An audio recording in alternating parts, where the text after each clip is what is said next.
வாழ்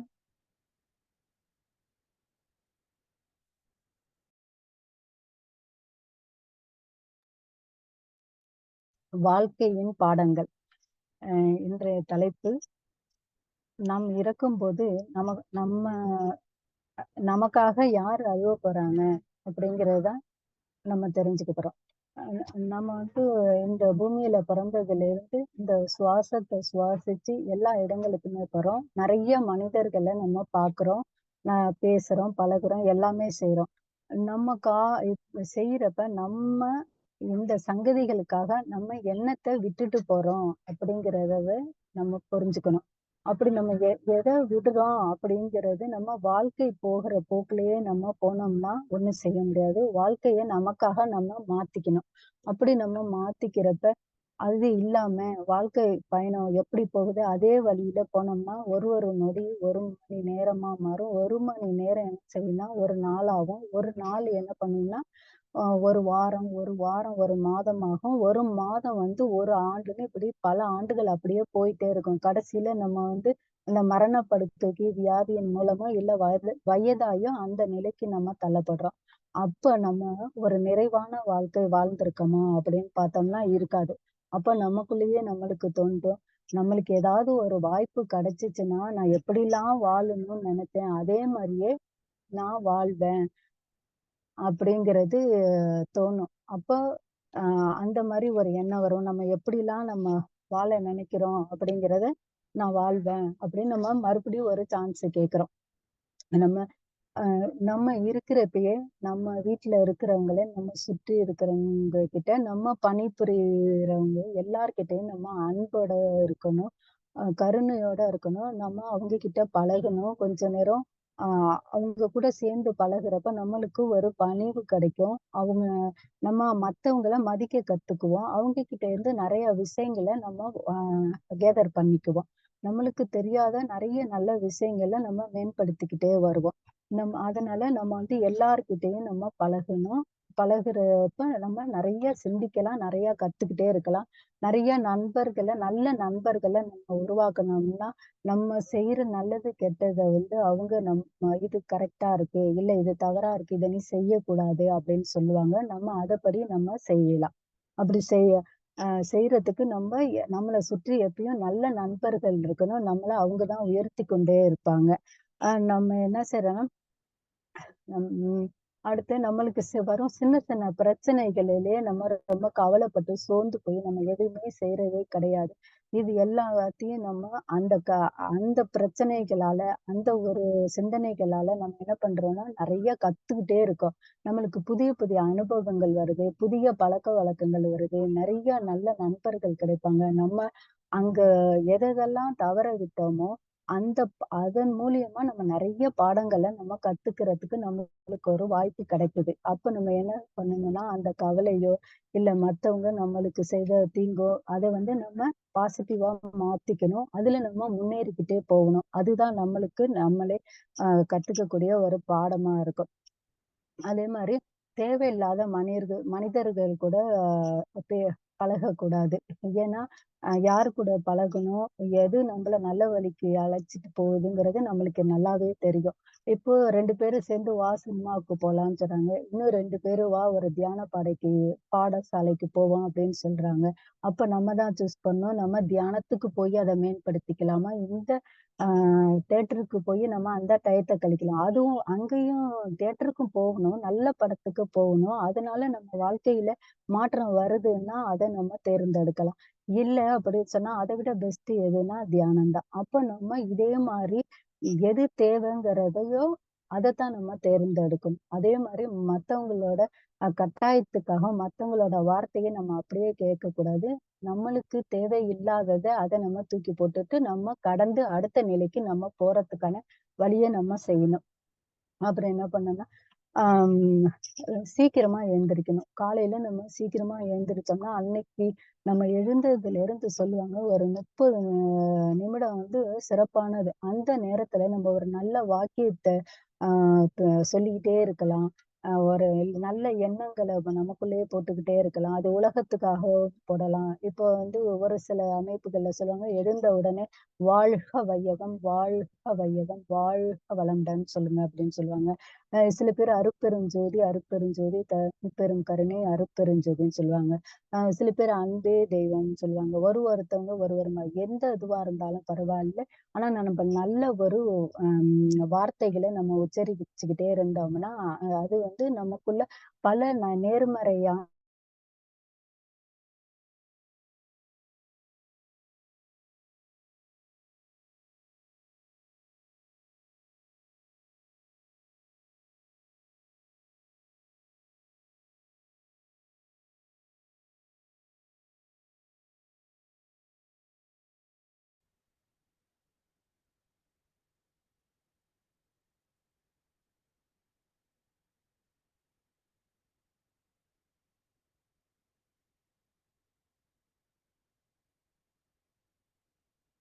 ஓகேவா ma'am? Okay ma'am. பேசுங்க ஆ மேம். அ காலையில நம்ம அது எந்திரிக்கிறதுனால நம்மளோட வேலைய சீக்கிரமா முடிக்க முடியும். ஆ குறிப்பிட்ட நேரத்துல நம்ம செயல செஞ்சு முடிக்கலாம். நம்மளுக்கு வந்து நெறைய டைம் கிடைக்கும். நல்ல விஷயங்கள செய்யலாம். ஆ மத்தவங்களுக்கு தியானம் சொல்லிக் குடுக்கலாம். உடற்பயிற்சி செய்யலாம். வேற எது வேணாலும் நம்ம செஞ்சுக்கலாம். அத பயனுள்ளபடி நம்ம மாத்திக்கலாம். ஆனா, நம்ம கொஞ்சம் சீக்கிரமாவே எந்திரிச்சா எல்லாமே கரெக்ட்டா நம்பளால செய்ய முடியும். சிந்திக்கும் திறனும் அதிகமாகும். நம்மளுக்கு நெறைய பிரபஞ்சத்திலேருந்து ஆற்றல் கிடைக்கும். அ சூழ்நிலையே ஒரு அமைதியாவும், ஒரு சுறுசுறுப்பாகவும், உற்சாகமாவுமே இருக்கும். அதுக்கு நம்ம காலையில கொஞ்சம் சீக்கிரமாவே எழுந்திரிக்கணும். அந்த பழக்கத்த வந்து நம்ம ஏற்படுத்திக்கணும். நம்ம வந்து ஆ நல்ல உணவு சாப்பிடணும். அது சைவ உணவா நம்ம சாப்பிடணும்.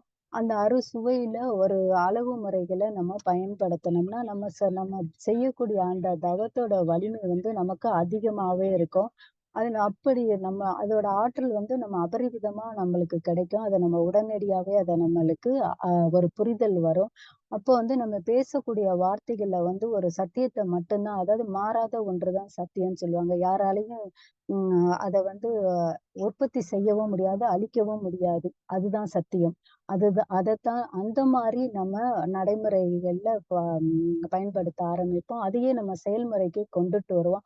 அப்படி நம்ம செய்றப்போ நம்ம வாழ்க்கை வந்து உயர்ந்துகிட்டே போகும். அந்த சத்தியத்த அதுக்கு வந்து தியானம் வந்து ரொம்ப பயனா இருக்கும்னா, நம்ம இதெல்லாம் நம்ம கடைபிடிக்கணும். என்ன அ ந ந நண்பர்களை ஏற்படுத்தும் பொழுது என்ன ஆகும்னா, நம்மளுக்கு அவங்க வந்து நெறையா அவங்க மூலியமா நம்ம கத்துக்கலாம். ய நம்மளுக்கு தெரியாத சின்ன குழந்தைங்கள பார்த்தீங்கன்னா, சைக்கிள் ஓட்டுறப்ப 2 பசங்க கூட இருந்து பிடிச்சுக்குவாங்க. ஏன்னா, அவங்க அந்த கொஞ்சம் ந கொ கொஞ்ச நாளைக்கு அப்படியே பிடிச்சுக்கிட்டே இருந்தாங்கன்னா, அப்புறம் நம்மளுக்கே தெரியாது அந்த பிள்ளைங்க விட்டுட்டு போயிடுங்க. அப்ப நம்மளா தான் போவோம். அதே மாரி குளத்துல நீச்சல் அடிக்கிறப்ப அப்பல்லாம் என்ன பண்ணுவாங்கன்னா, நீச்சல் தெரியாத ஒரு பசங்களுக்கு சுத்திலும் எல்லாரும் கைகோத்து நீச்சல் சொல்லி தருவாங்க. திடீர்னு பார்த்தா விட்டுருவாங்க. அப்புறம் அவங்களே தத்தி தத்தி அத கத்துக்குவாங்க. இதுக்கு எல்லாமே சில விஷயங்களுக்கு வந்து நம்ம நண்பர்கள் வந்து பக்கத்துல இருக்கிறது ரொம்ப அவசியமா இருக்கும். நம்மளோட உடல், மனம், புத்தி மிக சிறப்பா நம்ம செயல்படணும்னா, நம்மளோட குணங்கள்ல நம்ம அத வந்து கரெக்ட்டா ஃபாலோ பண்ணி வரணும். நம்ம ஐம்புலன்கள் வழியா நல்லத மட்டுமே நம்ம கத்துக்கணும். அப்புறம் புலன்கள் வழியா எது தேவையோ அத மட்டும் தான் நம்ம எடுத்துக்கணும். 3 விதமான செயல்கள். அ அ எண்ணம், சொல், செயல். அதுல வந்து நம்ம தெளிவா இருக்கணும். எத செய்யணும், எத செய்ய வேண்டாங்கிறத நம்ம இது பண்ணணும். 5 வகையான பாவச் செயல்கள்ன்னு சொல்லுவாங்க. அத நம்மகிட்ட இருந்து அத நீக்கணும். அப்படிலாம் நம்ம செய்யறப்ப நம்ம உடல், மனம், புத்தி வந்து சமநிலையில இருக்கும். தாமரை இலை மேல இருக்கிற அந்த தண்ணி மாதிரி இருக்கும். அப்ப நம்மளுக்கு வரக்கூடிய அந்த நடுநிலையில நம்ம இருக்கிறப்ப என்ன செய்வோம், யார் மேலயும் கோபமும் வராது, யார் மேலயும் எந்த செயலுக்காகவும் மகிழ்ச்சியும் இருக்காது. எத நினைச்சு நம்ம கவலைப்படவும் மாட்டோம். அந்த நடுநிலைமைக்கு நம்ம கையாள் கொண்டு அந்த நடுநிலைமையா நம்ம இருக்கிறதுக்கு நம்ம கத்துக்குவோம். அப்புறம் நம்ம ஏன்னா நம்மளுக்குன்னு தனித்தன்மைய நம்ம வளர்த்துக்கணும். தனியா ஒரு யாரும் செய்யாத ஒரு செயல நம்ம செய்யணும். அதுக்கு நமக்குள்ள இருக்கிற அந்த உள்ளுணர்வ நம்ம தூ தூண்டணும். அதுக்கு தவம், புத்தகம் படிக்கிறது, சத்சங்கம் கேட்கறது இதெல்லாமே பயன்படும். அதிலிருந்து நம்ம நெறைய பேரு சொல்றது, மெடிடேஷன் பண்றதுனால, இதெல்லாம் நம்ம கத்துக்கிட்டதால, நமக்குன்னு ஒரு தனியா ஒரு திறன் நமக்குள்ள இருக்கிறது வெளியில வரும். அத நம்ம மேம்படுத்திக்கிறதுக்காக பார்க்கணும். அந்த உள்ளுணர்வ நம்ம கவனிக்கணும். அந்த உள் அ தோன்றக்கூடிய எண்ணம் வந்து அது எனக்கு மட்டும், அது என் குடும்பத்துக்கு மட்டும் அது சுயநலமா இருக்கக்கூடாது. உலகளாவியதா இருக்க வேணும். உலகத்துக்கு ஓருலக கூட்டாட்சி வேணும். அப்படின்னா, உலகம் முழுக்களும் ஒரே ஒரு ஆட்சி இருந்துச்சுன்னா, நம்ம எவ்வளவு சந்தோஷமா இருப்போம். அதுக்கு எங்க வேணாலும் போகலாம், எங்க வேணாலும் வரலாம். எதுவும் விசா தேவையில்ல. எந்த ஒரு இதுவும் கிடையாது. ரொம்ப சுதந்திரமா இருக்கலாம். அந்த மாரி இருக்கணும். நம்மளோட எண்ணங்கள் வந்து மிக மிக உயர்வா இருக்கணும். அது எல்லாருக்கும் பயன்படுற மாரி இருக்கணும். நம்ம என்ன செய்யணும்னா, ஒவ்வொரு நாளும் நடக்கிற நிகழ்ச்சிகள என்ன செய்யணும், நம்ம குறிப்பு எடுத்து வச்சுக்கிறோம். அந்த பழக்கம் வந்து ரொம்ப நல்ல விஷயம். அப்படி நம்ம எடுத்துக்கிட்டோம்னா, 1 வாரம் 10 நாள் கழிச்சு அத நம்ம திரும்பி பார்க்கிறப்ப என்ன ஆகும்னா, அதுல நம்ம செய்த தவறுகள் தெரிய வரும். அத நம்ம திருத்திக்கிறதுக்கு ஒரு வாய்ப்பு கிடைக்கும். அத நினைச்சு சில நேரத்துல நம்மளுக்கு மகிழ்ச்சியா இருக்கும். நம்ம இப்படிலாம் செஞ்சோமா அப்படின்னு கூட தோணும். அப்போ மாத்திக்கவும் முடியும். மகிழ்ச்சியும் கிடைக்கும். நம்ப நம்மளோட உள்ளுணர்வு இன்னும் அதிகப்படியா ஆகும். நம்ம சிந்திக்கும் திறனும் வந்து அதிகரிச்சுக்கிட்டே இருக்கும். நம்ம ஒரு இலக்க நோக்கி போறதுக்கு வந்து அந்த நம்ம எழுதுற அந்த டைரியோ டைரி எழுதுறோமோ, அந்த அன்னைக்கு நடந்த விஷயங்கள எழுதுறப்ப, நம்மள வந்து ஒரு இலக்கு நம்ம அடையறதுக்கு அது மிகப்பெரிய ஒரு ஊன்றுதலா இருக்கும். அப்புறம் என்ன விஷயம்னா, ம் நம்ம வந்து எப்பயுமே ஒரு குழந்தைகள்ட்ட இருந்து நம்ம நெறைய விஷயங்கள கத்துக்கணும். அந்த குழந்தைகளோட நம்ம கூடி விளையாடணும். அப்ப வந்து அதுங்க என்னென்ன செய்யுதுங்கிறத நம்ம கவனிக்கலாம். அவங்க எப்பயுமே ஒரு பொருள குடுத்தா ஹார்டாலாம் எடுத்துக்க மாட்டாங்க. ரொம்ப சாஃப்ட்டா உள்ளத தான் ஃபர்ஸ்ட்டு எடுத்துக்குவாங்க. அதே மாரி நம்ம என்ன செய்யணும், அவங்க கிட்ட இருந்து எடுத்துக்கணும். எல்லா விஷயத்தையுமே நம்ம வந்து அத மென்மையா எடுத்துக்கணும். ரொம்ப கடினமா, கோவத்தன்மை இல்லாம, தேவையில்லாதத விட்டுட்டு, தேவையானத மட்டுமே நம்ம எடுத்துக்கணும். இப்ப குழந்தைங்க 2 குழந்தைங்க விளையாடும்போது சண்டை போடுவாங்க. ஆனா உடனே சேர்ந்துருவாங்க. அவங்க வந்து எனக்கு இது தரியா? நான் உனக்கு அது தரேங்கிறப்போ ஒருத்தருக்கு ஒருத்தர் விட்டு குடுத்துக்குவாங்க. குழந்தைங்க ஓடிக்கிட்டே இருக்கும். அப்ப திடீர்னு கீழ விழும், அடிபடும். சுத்தி முத்தியும் பார்ப்பாங்க. யாருமே இல்லன்னா அப்படியே தொடச்சுக்கிட்டு ஓடுவாங்க. அவங்களே சரி பண்ணிக்குவாங்க. அப்புறம் ஏதாவது ஒரு பொருள் வேணும்னா ரொம்ப பிடிவாதமா சில குழந்தைங்க அழுவாங்க. அதுங்க கிட்ட இருந்து அந்த தீவிரத்த நம்ம கத்துக்கணும். ஒரு இலக்க அடையணும்னா அதே மாரி அது வேணும்னு அழுவோம். அதே மாரி நம்ம தீவிரமா முயற்சி பண்ணி, அதுல வெற்றி பெறதுக்கு அதுங்க கிட்ட இருந்தே நம்ம கத்துக்கலாம். விட்டு குடுக்குற மனப்பான்மை அதுங்க கிட்ட இருக்கும். குழந்தைங்கள்ட்ட நெறையா இருக்கும். அ ச சின்ன சின்ன செயல்கள பார்த்து நம்மளையே அறியாம நம்மளுக்கு ஒரு சந்தோஷம் கிடைக்கும். நெறைய விஷயங்கள் குழந்தைங்ககிட்ட இருந்து நம்ம கத்துக்கணும். அதுக்கு நம்ம செய்ய வேண்டியது என்னன்னா, நம்ம ஓடிக்கிட்டே பல பேருக்காகவும், புகழுக்காகவும், வெற்றிக்காகவும், பாராட்டுக்காகவும் ஓடிக்கிட்டே இருக்கோம். எந்த ஒரு சின்ன சின்ன விஷயத்த கூட நம்ம கவனிச்சு சந்தோஷப்பட்டு, அத மன நிறைவோட நம்ம வாழல. ஆனா இதெல்லாமே நம்ம குழந்தைங்கள்ட்ட கவனிக்கிறப்ப நிறைய சந்தோஷங்கள்லாம் கிடைக்கும். இந்த சந்தோஷங்கள், இந்த மகிழ்ச்சி தான் நம்ம கூட வரும். இந்த பாராட்டுகளோ, பேரு, புகழ் எதுவுமே நம்ம கூட வரப்போறது கிடையாது. அதனால நம்ம குழந்தைங்களுக்கு அந்த டயத்த அ அவங்க கூட இருந்து நம்ம நெறைய விஷயம் கத்துக்கணும். நம்ம அவங்களுக்காண்டி கொஞ்சம் டைம் குடுக்கணும். அவங்க கூட சேர்ந்து நம்ம கொஞ்சம் விளையாடணும். அவங்க என்னென்ன பண்றாங்கன்னு நம்ம பார்க்கணும், ரசிக்கணும், சிரிக்கணும், மகிழ்ச்சியா இருக்கணும். எல்லாமே செய்யணும். நம்ம வந்து அ எங்கேயாச்சும் போறோம்னா, இல்ல ஏதோ ஒரு சூழ்நிலையில நம்ம ஃபோட்டோலாம் எடுப்போம். அதே மாரி ஃபோட்டோலாம் எடுக்கிறப்ப, எடுத்து கொஞ்ச நாள் சென்று பார்க்கிறப்ப என்ன ஆகும்னா, நான் அப்படி இருந்தேன். இப்ப இப்படி இருக்கனா? அப்படின்னு நமக்கே ஒரு மகிழ்ச்சி வரும். ஐயோ! இத நான் சரி பண்ணியிருக்கலாம்ல. இந்த ஜடையத்துக்கு நான் அப்படி போட்டிருக்கலாம்ல. அ இந்த பாவாடைக்கு இந்த சட்டை போட்டிருக்கலாம்ல. இந்த தோட இப்படி செஞ்சிருக்கலாம் அப்படின்னு நமக்குள்ள நெறைய மாற்றங்கள் வரும். ஒரு சந்தோஷங்கள் வரும். அதுலயும் சில கசப்பான விஷயங்களும் இருக்கும். இருந்தவங்க இல்லாம இருப்பாங்க. இல்லாதவங்க மறுபடியும் இன்னொரு இடத்துல இருக்கிறப்ப, அந்த இருப்பாங்க. நெறைய அனுபவங்கள் கிடைக்கும். நெறைய சந்தோஷங்கள் கிடைக்கும். நெறைய கத்துக்குவோம் அந்த அதுவும் ஒரு ஞாபகம் தான். அது எல்லாமே நம்ம வந்து அதுலலாம் கூட நம்ம வந்து காலத்த கழிக்கணும். அதுவும் ஒரு சந்தோஷமான நிகழ்வுகள் தான். அ ந எ நம்ம ஏதாவது தவறு செஞ்சோம்னா, நான் தவறு செய்யவே இல்ல அப்படின்னு சொல்லக்கூடாது. நம்ம மன்னிப்பு கேட்கறதுனால அவங்களுக்கு ஒரு சின்ன சந்தோஷம் கிடைக்கும் அப்படின்னா, நம்ம தாராளமா மன்னிப்பு கேட்கலாம். அதே மாதிரி நன்றி சொல்லு நம்ம கிட்ட இருந்து எதிர்பார்க்கறாங்க. இல்லைனாலும் நம்ம அத சொல்றதுனால நம்மளுக்கு ஒரு மகிழ்ச்சி கிடைக்கும். இப்ப கடைக்கு வரவங்க கிட்ட அவங்க நான் பொருள குடுக்குறேன். அவங்க வந்து எனக்கு பணம் குடுக்குறாங்க. இருந்தா கூட நான் நன்றி சொல்லுவேன். அவங்களே கேட்பாங்க, "இது எதுக்கு நன்றி சொல்றீங்கன்னு?" எனக்கு அது ஒரு ஆத்ம திருப்தி. ஏன்னா, எவ்வளவோ கடை இருக்கிறப்ப நம்ம என் கடைய தேடி சின்ன கடையா இருந்தாலும் என் கடைய தேடி வராங்கங்கிறப்ப நான் அவங்களுக்கு நன்றி சொல்றேன். இது இது வந்து அதுல கிடைக்கிறது அந்த பணத்துல கிடைக்காதது அந்த நன்றி சொல்றதுல எனக்கு பேர் ஆனந்தத்த குடுக்குது. இத மாரி நன்றி சொல்லணும். நல்லதும், கெட்டதும் நான் எப்ப பார்த்தாலும் அவங்க என் கணவர் சரியில்ல, என் குழந்தைங்க சரியில்ல, என்னை சுத்தி இருக்கிறவங்களால தான் நான் கீழ் நிலைக்கு போயிட்டேன். என்னால மேல வரவே முடியல. நான் என்ன பண்றது? எனக்கு எதுவுமே தெரியல. என்னால கத்துக்க முடியலன்னு மத்தவங்க மேலேயே நான் சொல்லிக்கிட்டே இருக்கிறதுன்னா, அது அனைத்து எண்ணமும் எனக்குள்ள இருக்குது. அது எனக்கிட்ட இருக்கிற குற்றங்கள். அத நான் ஒண்ணு ஒண்ணா சரி செஞ்சனாலே மத்தவங்ககிட்ட நான் குற்றமும் சொல்ல மாட்டேன், குறைகளும் சொல்ல மாட்டேன். நான் நிறைவ மட்டுமே பார்ப்பேன். ஏன்னா, நம்ம கண்ணாடி தான் மத்தவங்க. நான் என்னைய என் கண்ணாடியில பார்க்கிறேன். அதே தான் என்கிட்ட என்ன இருக்குதோ, அத தான் நான் மத்தவங்கள்ட்ட எதிர்பார்க்கிறேன். என்ன அவங்க பார்த்ததுமே பாராட்டணும். அவங்க வந்து இப்படி சொல்லணும், அப்படி சொல்லணும். எல்லாமே எனக்குள்ள உள்ளதுதான் வார்த்தையாவும், செயலாவும், சொல்லாவும் எல்லாமாகவே வெளிவருதுன்னா, அதுல எல்லாத்துலயுமே எனக்கு கவனம் இருக்கணும். அத நான் ஒண்ணு ஒண்ணா சரி பண்றப்ப, அந்த ஒரு மத்தவங்கள பத்தி எந்த விதத்திலயுமே குறை சொல்றதுக்கோ, குறைபட்டுக் கொள்றதுக்கோ அங்க இடமே இருக்காது. எப்பயுமே நம்ம சந்தோஷமாவே இருக்கலாம் அப்படிங்கிறது என்னோட புரிதல்.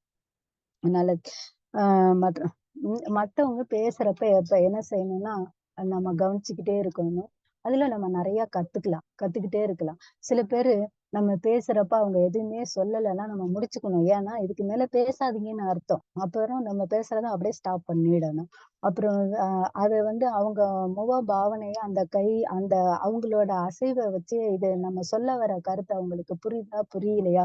நம்ம பாட்டுக்கு குடுத்த டயத்த வந்து வேஸ்ட் பண்ணக்கூடாது.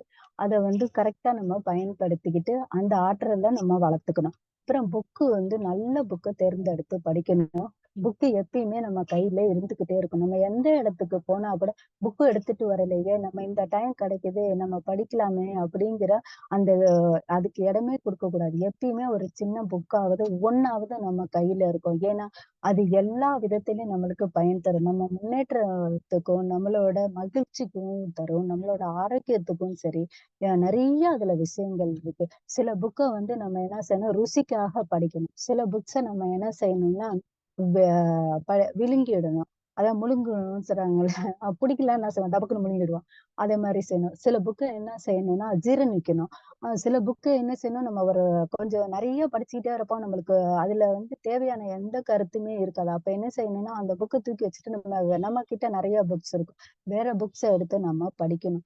இது புக்ஸ் படிக்கிறதுனால நம்மளுக்கு நெறைய நாலேட்ஜும் கிடைக்கிறது மட்டும் நெறைய அனுபவங்கள் கிடைக்கும். அதே மாரி என்னோட வாழ்க்கையில நான் படிச்ச புக்லேருந்து என்னைய நான் மாத்திக்க first the power of now அந்த புக்க நான் படிச்சதோட இந்த நேரத்துல தான் இருக்கணும். நேத்துங்கிறது முடிஞ்சு போயிட்டு, நாளைங்கிறது நம்பிக்கை இல்லாதது. இன்று மட்டுமே நிஜமானது. இந்த நொடி மட்டுமே நிஜமானது. அப்படிங்கிற ஒவ்வொரு செகண்டையும் அத வ உள்வாங்கி அத செயல்படுத்த ஆரம்பிச்சது எனக்கு அந்த புக்கு தான். அதே மாரி நான் சுயசரிதம். அத நம்ம படிக்கிறப்ப மகான்கள் எப்படி இருந்தாங்க? என்ன சொல்ல வராங்க? நம்ம எப்படிலாம் நடந்துக்கணும்? அப்படின்னு ஒரு ஒரு புக்ல ஒவ்வொரு விதமான விஷயங்கள் நெறைய விஷயங்கள் இருக்கு. அப்ப புக்கு நம்ம கட்டாயம் படிக்கணும். அத வந்து நம்ம எ எப்படி ஏத்துக்கிறோம்? அப்படிங்கிறத பொறுத்து. நம்ம மனசு அத எப்படி உள்வாங்குறதுங்கிறத பொறுத்து. எடுத்த உடனே காசு குடுத்து வாங்கிட்டோம்னு கடைசி வரைக்கும் படிக்காம, அதுக்கு நம்மளுக்கு பயனுள்ளதா இருக்கணும். சில புக்க படிக்கிறப்பயே சிரிப்பு வரும். சில புக்க படிக்கிறப்பயே அழுகை வரும். சில புக்க படிக்கிறப்பயே நமக்குள்ள உள்ளுணர்வு வந்து இப்படி நடந்துக்கணும் அப்படின்னு தோன்றும். புக்ல நெறைய விதங்கள் இருக்கு. அத நம்ம எப்படி எடுத்துக்கிறோமோ அந்த சூழ்நிலைய பொறுத்து அமையும். அப்படி. அடுத்தது என்னன்னா, நம்ம பே அ நான் எனக்கு வந்து இப்ப குடுத்தது 20 நிமிடம் குடுத்திருக்கீங்க. இந்த வாய்ப்ப வந்து நான் மிக நல்ல முறையில பயன்படுத்தணும். என்னால இந்த 20 நிமிடத்துல எந்த கருத்து சொல்ல முடியுமோ, அதத்தான் நான் சொல்லணும். இது நான் சொல்லி முடிச்சதுக்கு அப்புறம் என்ன பாராட்டுவாங்க, இல்ல அதுக்கா பாராட்டு கிடைக்குங்கிறதுக்காக நான் இத செய்யக்கூடாது. இத நான் முழுமையா என்னால என்ன சொல்ல முடியுங்கிறத மட்டுமே நான் எதிர்பார்க்கணும். எந்த பிரதிபலனும் இல்லாம எந்த செயலையுமே செய்யணும். அதுக்காக நான் சொல்ல வந்த இந்த உதாரணம் தான். அவ்வளவுதான். நம்ம வந்து ஒரு செயல செய்யறப்ப ஒரு பெரிய குழு ஒண்ணு அமைச்சு அத செஞ்சோம்னா மிக சிறப்பா எல்லாருக்குமே அத கொண்டு சேர்க்க முடியும். அது வந்து பத்ரிஜி அவங்க செஞ்சது. நம்ம பிஎஸ்எஸ்எம் குழு வந்து மிகப்பெரிய சேவைய செஞ்சுட்டு வராங்க. அது மாரி நம்ம அந்த குழுவையும் நம்ம ஏற்படுத்தி அந்த செயல்பட துவங்கணும். ம். நம்ம வந்து அ அ வீட்ல வந்து நெறைய பிரச்சனைகள் இருக்கும். அத நம்ம வெளியில போறப்ப, ஒரு நண்பர பார்க்க போறப்ப, இல்ல நம்ம வே வேலைக்கு போறப்ப அத எடுத்துட்டு போக்கூடாது. அத வீட்டு பிரச்சனைய வீட்டோட விடணும். ஆஃபீஸ் பிரச்சனைய ஆஃபீஸோட விட்டுட்டு வரணும். அப்பதான் வாழ்க்கை நிறைவா இருக்கும். எத நம்ம செய்ய முடியுமோ, அத நம்ம வந்து தெளிவா செய்ய முடியும். அப்படிங்கிறது என்னோட கருத்து.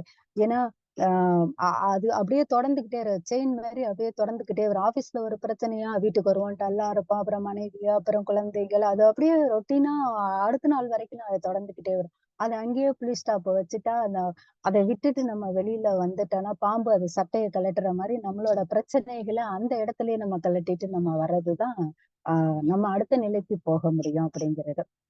அ தனி தனிச்சு கொஞ்ச நேரம் கிடைச்சா கூட நம்ம தனிமையா இருக்கணும். அந்த நேரத்துல அமைதியா இருக்கணும். எத பத்தியும் சிந்திக்கக் கூடாது. அப்ப நமக்கு உள்ள நெறைய புரிதல்கள் வரும். நெறைய மாற்றங்கள் வரும். நெறைய மெசேஜ் கூட வரும். நம்மளுக்கு நெறைய அது நமக்குள்ளேயே வரும். நெறைய எ அந்த சூழ்நிலைய வந்து நம்ம நல்ல முறையில பயன்படுத்திக்கலாம். கிடைச்சா ஒரு பிரேக்குன்னு சொல்ற மாரி ஒரு 5 நிமிஷம் உட்கார்ந்து நம்மள நம்மளே கவனிக்கணும். அதே மாரி நம்மளே சுய பரிசோதனை செய்துக்கணும். செஞ்சு பார்த்துக்கணும். என்னோட எண்ணம் கரெக்ட்டா இருக்கா? என்னோட சொல்லு கரெக்ட்டா இருக்கா? என்னோட செயல் கரெக்ட்டா இருக்குதா? நான் எதுல தவறுறேன்? ஏன் என்னால அடுத்த கட்டம் முடியல? அப்படிங்கிறத நான் ஒன் பை ஒன்னா நான் கவனிக்கப்படுறப்ப என்ன செய்யணும்னா, அதிலேருந்து நான் வெளில வருவேன். மறுபடியும் அந்த உயர்ந்த நிலையை என்னால அடைய முடியும். அப்புறம் வந்து எந்த ஒரு பழக்கமும் ஒரு 7 நாளு சொல்லுவாங்க. ஒரு 48 நாள் அந்த பயிற்சிய செய்யுங்க. உங்களுக்கு வந்து அதுல நெறைய சூட்சமங்கள் இருக்கு. 9 ராசிகள், 12 நட்சத்திரம், 27 நட்சத்திரங்கள், 12 ராசிகள், 9 கோள்கள். அதே மாரி ஒவ்வொன்னா கூட்டுனா ஒண்ணு ஒண்ணு வரும். அததான் சித்தர்கள் வந்து அத வடிவமைச்சிருக்காங்க. 7 நாட்கள், 21, 48, 54, 108 அதுக்குள்ள ஒரு ஒரு ஒரு கான்செப்ட் இருக்கும். அது அப்படியே சேர்த்து கடைசியா 108 வரைக்கும் அவங்க சொல்லுவாங்க. 108 நாள் செஞ்சீங்கன்னா நிறைவடையும். அப்ப நம்ம ஒரு செயல செய்றோம் அப்படின்னு சொன்னா, அத அப்படியே நம்ம ஃபாலோ பண்ணா வந்து இன்னையிலிருந்து நான் புக் படிக்கிறேன். ஒரு 3 மணி நேரம் நான் புக் படிக்கிறேன்னா, அந்த 1 வாரம் ஆ படிச்சுட்டு நான் விட்டுறக்கூடாது. ஒரு 21 நாள், ஒரு 48 நாள், ஒரு 54, ஒரு 108 அப்படியே வரப்ப அது எனக்கு வாழ்க்கையில ரெகுலரா நான் கொண்டுட்டு வந்துருவேன். அது வந்து அதுக்கப்புறம் கடைசி காலம் வரைக்கும் அத என்னால மாத்திக்கவே முடியாது. அந்த பழக்கத்த வந்து நான் ஏற்படுத்திக்கணும். அப்புறம் அ அ இது வந்து அப்படியே வாழ்க்கை பாடமாவே நம்மளுக்கு நமக்குள்ள ஒரு வேலையா அப்படியே மாறிடும். அப்புறம் ஒரு இலக்கு நம்மளுக்கு எப்பயுமே இருக்க வேண்டிய இல்லன்னா போர் அடிச்சுரும். நெறைய புக்ஸ் படிச்சுட்டேன். நான் வந்து எனக்கு கிடைக்க வேண்டிய பேரு, புகழ் எல்லாமே கிடைச்சுட்டு, இனிமேலுக்கு இந்த வாழ்க்கை எனக்கு தேவையே இல்லங்கிற ஒரு நிலைக்கு வந்துரும். எல்லாமே கிடைச்சதுக்காக. அதனால நம்மளுக்கு எப்பயுமே ஒரு இலக்கு இருந்துகிட்டே இருக்கணும். அதுவும் உயர்ந்த இலக்கா இருக்கணும். அது எனக்கு மட்டுமா இருக்கக்கூடாது. மத்த எல்லாருக்கும் பொதுவா இருக்கணும் அந்த இலக்கு. அத நோக்கி நான் போயிட்டே இருக்கிறப்ப தான் அது சுவாரஸ்யமா இருக்கும். அதுல செய்யறப்ப தான் அதுல உத்வேகம் வந்து நெறையா இருக்கும். நம்ம என்ன செய்யணும், நம்ம வீட்ல ஒரு ஒரு குழந்தைகளுக்காக ஒரு ஒரு மரம், இல்லது ஒரு ஒரு சின்ன ஒரு பிளான்ட் ஆச்சும் நம்ம அவங்களால செய்ய சொன்னோம்னா, அவங்க அதுக்கு தண்ணி ஊத்துவாங்க, அத ரசிப்பாங்க, அத எல்லாமே செய்வாங்க. இதே மாரி நம்ம செஞ்சோம்னா, இயற்கையை நம்ம பாதுகாக்கிறோம். அதே மாரி நெறைய எத்தன குழந்தைங்க இருக்காங்க, ஒவ்வொரு பிறந்த நாளுக்கும் ஒரு ஒரு மரம், செடி, கொடிகள் எல்லாமே நம்ம செய்யலாம். அப்படி செய்யறப்ப அது நம்மளுக்கு ஒரு மன நிறைவு கொடுக்கும். அது வந்து காலங்க நான் இந்த வயசுல செஞ்சேன் இது அப்படிங்கிறப்ப நம்ம திரும்பி பார்க்கறப்ப அது மிகப்பெரிய ஒரு ஆச்சரியமா இருக்கும். ஒரு மகிழ்ச்சியா இருக்கும். நம்ம வந்து காலால ஒரு நெறைய மரங்கள் இருக்கிற ஒரு தோப்புன்னு சொல்லுவாங்க, காடுன்னு சொல்லுவாங்க. அந்த மாரி இடத்துக்கெல்லாம் நம்ம அந்த இயற்கையான சூழ்நிலையோட நம்ம இணைஞ்சு நடந்து போறப்ப, அந்த கால்களுக்கு நெறைய நல்ல விஷயங்கள் வந்து நம்ம கால்கள் மூலம் பூமியில இருந்து நம்ம ஈர்த்துக்கிறோம். அப்படி அதே மாரி போறப்ப எந்த ஓப்பன் மைண்டோட போணும் அப்படின்னு சொல்லுவாங்க. எந்த ஒரு சிந்தனையும் இல்லாம இருந்தோம்னா மட்டும் தான், அங்க கேட்கிற ஒவ்வொரு சத்தங்களையும் நம்மளால அதை உள்வாங்க முடியும். ஒவ்வொரு சத்தங்கள் மட்டும் இல்ல, பலவிதமான பறவைகள் இருக்கும், விலங்குகள் இருக்கும், நெறைய மனிதர்கள் எல்லாமே இருக்கும். அது ஊர்வனையில இருந்து மனிதர்கள் வரைக்கும் இருப்பாங்க. அது அனைத்தையுமே நம்ம அனுபவிக்கணும் அப்படின்னா, ஓப்பன் மைண்டோட தான் நம்ம போகணும். அப்ப நமக்குள்ள அந்த செயல்படும் திறன் வந்து அதிகரிக்கும். விழிப்பு நிலை அதிகரிக்கும். நம்ம மனசளவிலேயும், உடல் அளவிலே இருந்த சில குறைபாடுகள் கூட நீங்கும். அந்த இயற்கையான காத்த சுவாசிக்கிறப்ப, அந்த சத்தங்கள நம்ம காதுகள்ல கேட்கிறப்ப, அந்த மரங்களோட வடிவங்கள், அந்த பூக்களோட நறுமணங்கள், அதெல்லாம் நம்ம மூக்கு வழியாவும், காது, கண்கள், தோள்கள் மூலம்லாம் நம்ம அத உள்வாங்குறப்ப, நம்மளுக்கு வந்து நெறைய நம்மளையே அறியாத நமக்கு நெறைய அந்த இடத்துக்கு போயிட்டு வந்தேன். எனக்கு என்னமோ ரொம்ப ஃப்ரீயா இருக்குங்கிற அந்த ஃபீல் வரும். நம்ம வந்து அத வந்து அடிக்கடி நம்ம அத ஏற்படுத்தணும். காலால நடக்கணும், மழையில நனையணும். அப்போ ஒரு எனர்ஜி கிடைக்கும். வெயில்ல கொஞ்சம் தூரம் போகணும். எல்லாத்தையுமே நம்ம வந்து மண்ணுல விளையாடணும். அப்பல்லாம் கோயில் கட்டி, நெறைய பொம்மைகள் எல்லாமே செஞ்சு விளையாண்டுருப்போம். ஆனா நம்ம என் பசங்கள கூட நான் அது மாரி விளையாண்ட விட இல்ல. அதெல்லாம் மாத்திக்கணும். நெறைய அதுல வந்து நெறைய விஷயங்கள் நம்மளுக்கு வந்து பாசிட்டிவ் தான். எல்லாமே நல்ல விஷயங்கள் மட்டுமே நம்ம ஈர்த்துக்கிறோம். நம்மையே அறியாம நம்ம வந்து ஈர்த்துக்கிறோம். அ அப்ப என்ன செய்யணும், நம்ம வந்து சேவை செய்றதுல நெறைய சேவை செய்யணும். அன்னை தெரசா மாரி இவங்களுக்கு தான் செய்யணும், அவங்களுக்கு தான் செய்யணும் அப்படிலாம் இல்லாம நெறைய செய்யணும். அதனால தான் அவங்க சேவைக்கு அன்னை தெரசாவானாங்க. தியானம் அதிகமா இப்ப நம்ம என்ன சொல்றோம், புத்தர்னா புத்தர்ன்னு சொன்னாலே தியானம் நம்மளுக்கு பிரமிடுன்னு சொன்னாலே பத்ரிஜி தான் ஞாபகம் வரும். அதே சைவம்ன்னு சொன்னோம்னா நம்ம வள்ளலார் அவங்கள தான் நம்மளுக்கு ஞாபகப்படுத்தும். பக்திக்கு வந்து அனுமன தான் நம்ம உதாரணமா சொல்லுவோம். சுருக்கமா அதுல எல்லா கருத்துகளையும் பொதித்து வச்சிருக்காருன்னா, 1.25 அடியில வச்சிருக்காரு அப்படின்னு நம்ம சொல்லுவோம். அதுக்குள்ள நெறைய விஷயங்கள் இருக்கும். அத திருவள்ளுவர் நம்மளுக்கு நினைவுக்கு வரும். மகிழ்ச்சின்னு சொன்னாலே நம்ம குழந்தைகள் நம்மளுக்கு நினைவுக்கு வரும். இது எல்லாமே அவங்கவங்கள அந்தந்த நிலையில நம்ம செயல்படும்போது, அவங்க அந்த தன்மை எல்லாமே நம்ம உள்வாங்கிக்குவோம். இப்ப திருக்குறள படிக்க படிக்க அதுல உள்ள கருத்துக்கள நம்ம அந்த திருவள்ளுவர் மாரியே நம்ம செயல்பட ஆரம்பிச்சுருவோம். அதே மாரி அந்த பிரமிட பத்தி பத்ரிஜி அவர்கள பத்தி நம்ம தெரிஞ்சுக்கிறப்ப, அவங்களோட கொள்கை நமக்கே தெரியாம நமக்குள்ள அது உள்வாங்கி, எந்த ஒரு பொருள நம்ம அடிக்கடி பார்க்கிறோமோ, எந்த ஒரு பொருளை, எந்த ஒரு செயலை எவரொருவர் அடிக்கடி பார்க்கிறோமோ, அந்த பொருளாவே நம்ம மாறிடுவோம் அப்படின்னு சொல்லுவாங்க. அப்ப அந்த தன்மைக்கு நம்ம வந்துருவோம். அப்ப என்னன்னா, ம். இது எல்லாமே நமக்குள்ள நம்மளையே அறியாம மாற்றத்த நம்மளுக்கு ஏற்படுத்தி கொடுக்கும். நம்மள்ட்ட கால் இருக்கு. ஆனா செருப்பு இல்லன்னு வருத்தப்படுறோம். பல பேருக்கு காலே இல்ல. ஆனா நம்மளுக்கு அதே மாரி நம்ம கிட்ட இருக்கிற தகுதிய வச்சு பொருள் இருந்தா பொருள் மூலியமா நம்ம எல்லாருக்கும் உதவி செய்யலாம். அறிவு இருந்தா அறிவால உதவி செய்யலாம். ஆ வேற எந்தெந்த விதத்துல சொல்லுவாங்க. ஓவியம் தெரிஞ்சா ஓவியத்த சொல்லிக் குடுக்கலாம். பாட்டு தெரிஞ்சா பாட்டு சொல்லிக் குடுக்கலாம்.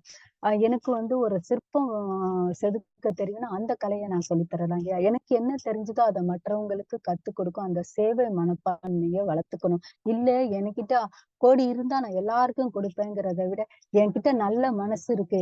நீங்க இப்போ வருத்தத்தோட வர்றீங்களா? நீங்க நல்லா இருப்பீங்கங்கிற அந்த நல்ல ஒரு ஆறுதல் வார்த்தை சொன்னா, அதுவும் ஒரு மிகப்பெரிய சேவைதாங்கிறது என்னோட புரிதல். அதுதான். அம் நம்மளால மாத்திக்கிற விஷயத்த, நம்மளால மாத்திக்க முடியுங்கிற விஷயத்த நம்ம எப்பயுமே மாத்திக்குவோம். மாத்திக்க முடியாதுங்கிற விஷயத்துக்காக நம்ம எப்பயுமே போராடக்கூடாது. என்ன பண்ணணும்னா, அத அப்படியே நம்ம ஏத்துக்கிட்டு வாழ பழகிக்கிட்டா மட்டும் தான் நம்மளுக்கு முன்னேறிக்கிட்டே நம்ம உயர்ந்த நிலைய அடைஞ்சுக்கிட்டே போவோங்கிறது என்னோட கருத்து. சின்ன சின்ன மகிழ்ச்சிய எல்லாம் நம்ம வந்து தவிர விட்டுட்டு, நான் எவரெஸ்ட்ல ஏறினேன். நான் வந்து கின்னஸ்ல இடம் பெற்றுட்டேன். அப்படின்னு சொல்லி பெரிய பெரிய வெற்றிகளை நோக்கி ஓடுறோம். ஆனா சின்ன விஷயம் சந்தோஷப்படக்கூடிய சின்ன சின்ன விஷயங்கள நம்ம கவனிக்காம விட்டுர்றோம். அப்படி அதெல்லாம் நம்ம நின்னு அத கவனிச்சு, அதுல நம்ம மனம் ஈடுபட்டுச்சுன்னா, அந்த கடைசி காலத்துல ஆமா நான் இதெல்லாம் சாதிக்கல, நான் இதெல்லாம் அனுபவிக்கல, எனக்கு இன்னொரு வாய்ப்பு கிடைச்சா நான் செய்யுவேன், அப்படிங்கிற அந்த சூழ்நிலையே வராது. ஏன்னா நான் முழுமையா வாழ்ந்திருப்பேன். அப்ப நான் வாழ்ந்து முடிஞ்சிருப்பேன். எனக்கு வாழணுங்கிற ஆசை இருக்காது. முழுமையான எனக்கு நிறைவு கிடைச்சிருக்கும். நான் அந்த இடத்துக்கு மட்டும் அந்த மழை பெய்யறப்ப மட்டும் தான் அந்த விட்டில் பூச்சி வரும்னு சொல்லுவாங்க. அதுக்கப்புறம் அதோட காணா போயிடும். அந்த மாரி இருக்கக்கூடாது. நிரந்தரமா எரியக்கூடிய அந்த ஒரு சூரியன் மாரி இருக்கணும். அந்த குன்றின் மேல் நம்ம உயரத்துல இருந்தோம்னா, நம்ம கையில ஒரு பந்தம் இருந்துச்சுன்னா, அத நம்ம எவ்வளவு உயரத்துக்கு வேணுனாலும், ஆ அத நம்ம எந்த அளவுக்கு வேணாலும் அந்த பந்தத்துல துணி சுத்தி எண்ணெய தீபம் இட்டோம்னா, அது எல்லாருக்கும் எவ்வளவு வெளிச்சம் கொடுக்க முடியுமோ, அவ்வளவு வெளிச்சம் குடுக்குற அளவுக்கு நம்ம இருக்கணுமே ஒழிஞ்சு, அத விட்டில் பூச்சி மாரி மறைஞ்சு போற மாரி இருக்கக்கூடாது. இப்படிலாம் நம்ம செஞ்சோம்னா தான் நம்ம சங்கதிகளுக்கு நம்ம அத அ அவங்க கிட்ட இத கொடுக்க முடியும். இது அடுத்த தலைமுறைக்கு நம்ம கிஃப்ட்டா நம்ம கொடுக்க முடியும். அப்படி நம்ம இந்த நிறைவான வாழ்க்கைய நம்ம வாழ்ந்து முடிச்சதுக்கு அப்புறமா, நம்ம எ அ இறக்கும் பொழுது நம்ம கூட நம்ம படிச்ச படிப்போ, நம்ம சேர்த்த சொத்தோ, உடைகளோ எதுவும் பெட்டியில போட்டு நம்ம கூடவே தூக்கிட்டு நம்ம கூடவே எரிக்கவோ, புதைக்கவோ எதுவுமே செஞ்சு நம்ம யாருமே பார்த்ததே கிடையாது.